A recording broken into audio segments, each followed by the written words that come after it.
اللهم صل على سيدنا محمد وعلى آل سيدنا محمد وبارك وسلم نحمده ونصلي على رسوله الکریم۔ شوال کے روزوں کی کیا حقیقت ہیں؟ بعض لوگوں کے نزدیک اس کی کوئی حقیقت نہیں، تو اس کا جواب یہ ہے کہ شوال کے 6 روزے رکھنا مستحب ہے۔ احادیث مبارکہ میں اس کی فضیلت وارد ہوئی ہے۔ چنانچہ رسول اللہ صلی اللہ علیہ وسلم کا ارشاد گرامی صحیح سند کے ساتھ حدیث کی مستند کتابوں میں موجود ہے۔ رسول اللہ صلی اللہ علیہ وسلم نے ارشاد فرمایا، جس نے رمضان کے روزے رکھے اور پھر شوال کے 6 روزے رکھے تو یہ ہمیشہ یعنی پورے سال کے روزے شمار ہوں گے۔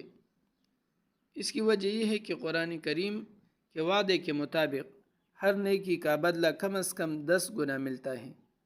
کوئی رمضان مبارک کے 1 ماہ کے روزے 10 ماہ کے روزوں کے برابر ہوئے اور شوال کے 6 روزے 60 روزوں کے برابر ہوئے، جو 2 ماہ کے مساوی ہے۔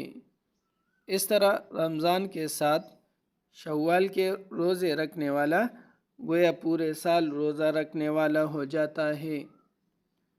شوال کے 6 روزے یکم شوال یعنی عید کے دن کو چھوڑ کر شوال کی دوسری تاریخ سے لے کر مہینے کے آخر تک الگ الگ کر کے اور اکٹھے دونوں طرح رکھے جا سکتے ہیں، لہذا ان روزوں کا اہتمام کرنا چاہیے۔ البتہ اگر کوئی روزہ نہ رکھے تو اسے طعن و تشنیع کا نشانہ نہیں بنانا چاہیے، کیونکہ یہ مستحب روزہ ہے جسے رکھنے پر ثواب ہے اور نہ رکھنے پر کوئی مواخذہ نہیں ہے۔